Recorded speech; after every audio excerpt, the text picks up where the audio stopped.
तुम्हाला जो वाटतं निवडून येण्यासारखा आहे, मतही वायाला नाही गेले पाहिजेत, हेही मराठा समाजाने लक्षात घ्यावं। आणि एक सोपा आणि साधा पर्याय, गावागावातल्या लोकांनी जरी लिहून घेतलं की एका दिवसात काम होऊ शकतं, तर तुम्हाला 10 दिवस आहेत। ज्याला पाडायचं तुम्हाला त्याला पाडा, ज्याला निवडून आणायचं त्याला आणा। पण 6वा मुद्दा सांगतो, ज्यांनी आरक्षणावर त्रास दिला ना त्याला सोडू नका, एकजुटीनं मतदान करा सगळे मराठी। कोणाला करायचं त्याला करा, पण एकजुटीने करा। यांचा उभा कार्यक्रम झाला पाहिजे, कारण यांनी आपल्या लेकरा बाळाचा आलेला तोंडाचा घास आरक्षणाचा घातला। आरक्षणाला विरोध करणाराला सोडायचं नाही, तो बरोबर उभा कार्यक्रम लावतो। कोणाच्या प्रचाराला सभेला जायची काय गरज नाही।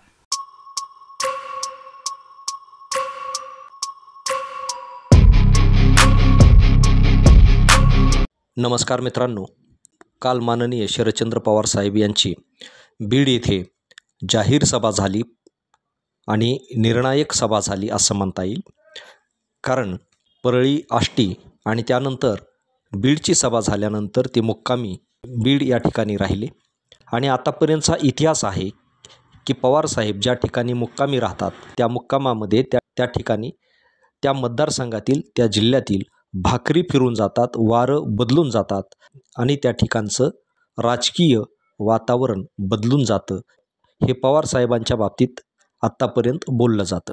पवार साहेबांची सभा होण्यापूर्वी बीड मतदारसंघामध्ये महायुतीच्या उमेदवाराची आघाडी होती, सरशी होती आणि असं वाटत होतं महाविकास आघाडीचा उमेदवार कमकुवत ठरतोय आणि महाविकास आघाडीनं जे उमेदवार दिलेले आहेत ते संदीप क्षीरसागर यांच्याकडे पूर्वीसारखं कार्यकर्त्यांचं प्राबल्य नाही, ताकद नाही। मग अशा वातावरणामध्ये संदीप क्षीरसागर यांची कमकुवत बाजू पुढे येत होती। परंतु कालच्या सभेनं या भूमिकेला, लोकांच्या मनातील या संभ्रमाला दूर लोटून जे पवारसाहेबांच्या येण्यानं या ठिकाणचं वातावरण बदललं, त्यानंतर लोकांमध्ये एक नवी ऊर्जा आली आणि राजकारणाची दिशा दुसऱ्या दिवशी सकाळी बदललेली आपल्याला दिसली। त्याचं कारण असं, जरांगे पाटील यांचा फोटो घेऊन जरांगे पाटील यांच्या मार्गावरती आपण चालत आहोत असं भासवून बीडमध्ये मराठा समाजाचे 3 उमेदवार उभे आहेत। त्यामध्ये ज्योतिताई मेटे, अनिलदादा जगताप आणि कुंडलिक खांडे हे 3 उमेदवार मराठा समाजाच्या राजकीय पटलावरती या ठिकाणी निवडणूक लढवत आहेत। परंतु जरांगे पाटील म्हणतात किंवा जरांगे पाटलांनी ज्या कारणासाठी निवडणुकीतून माघार घेतली ते कारण या ठिकाणी आपण सर्वांनी लक्षात घेणं अत्यंत गरजेचं आहे। कारण एका जातीच्या आधारावर निवडणूक लढता येत नाही, हे त्यांनी सांगितलेलं, त्यांनी दिलेलं सूतोवाच या ठिकाणी तंतोतंत लागू पडतं। त्याचं कारण असं आहे की मराठा समाज आणि मराठा समाजाची मतं या तिघामध्ये विभागली गेली तर या तिघापैकी कोणाचेही निवडून येण्याची शक्यता दिसत नाही। हे अगदी स्पष्ट चित्र मराठा समाजासमोर सध्या आहे आणि त्यामुळं मराठा समाज संभ्रमात म्हणण्यापेक्षा राजकीय खिंडीत अडकलेला आहे, राजकीय वेढ्यामध्ये अडकून पडलेला आहे। आणि त्यामुळं सर्वसामान्य माणसाला भूमिका काय घ्यावी आणि आपण कुठल्या उमेदवाराच्या पाठीशी जावं म्हणजे आपलं भवितव्य हे सुरक्षित राहतील आणि ते सोडवता येतील, ही मानसिकता सध्या सर्व मतदारांची आहे। त्यामुळं मतदार हे जरांगे पाटलांनी भूमिका स्पष्ट करावी असं म्हणत आहेत किंवा जरांगे पाटलांच्या आदेशाची वाट पाहत आहेत। आता या ठिकाणी एक गोष्ट लक्षात घेतली पाहिजे की जरांगे पाटलांनी जर ज्योतिताई मेटे यांच्या बाजूने भूमिका घेतली तर कुंडलिक खांडे, अनिलदादा जगताप यांचे समर्थक आणि ते स्वतः नाराज होतील। कारण मेटेताईंना दिलेलं बळ हे या दोघांनाही रुचणार नाही किंवा मेटेताईसाठी हे पाठिंबा देऊ शकणार नाहीत। कारण त्यांना द्यायचाच असता तर हे उमेदवारी पत्र दाखल करण्यापूर्वीच झालं असतं, हे चित्र समाजानं स्वीकारलंही असतं। किंवा याच्या उलट आपण विचार करू, अनिलदादा जगताप यांना जर जरांगे पाटील यांनी समर्थन द्यायचं ठरवलं तर मेटेताई आणि त्यांचे समर्थक नाराज होतील आणि त्याही अनिलदादाला पाठिंबा देऊ शकणार नाहीत। ही मानसिकता घेऊनच एकमेकांना सहकार्य करू शकणार नाहीत किंवा एकमेकांसाठी पूरक भूमिका घेऊ शकणार नाहीत, या मानसिकतेतूनच या तिघांनीही उमेदवारी अर्ज कायम ठेवलेले आहेत.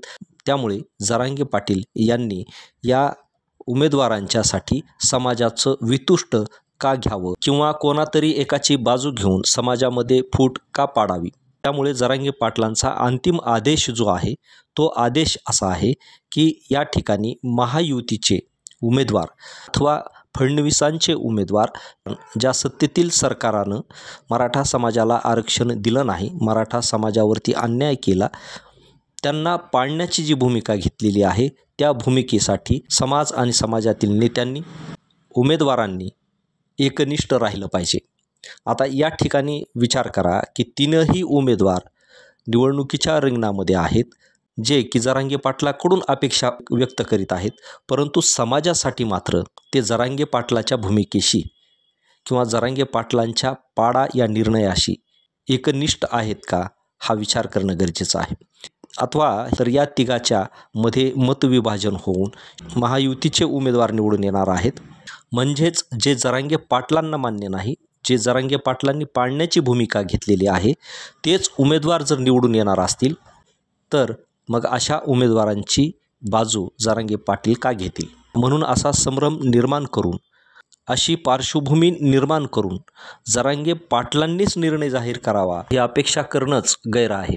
मग शेवटी प्रश्न तोच उरतो की समाजानं एकमतानं, एक बाजूनं आणि एक शिक्क्यानं मतदान कोणाला करायचं आणि कोणाला निवडून आणायचं, हा अंतिम प्रश्न या ठिकाणी शिल्लक राहतो.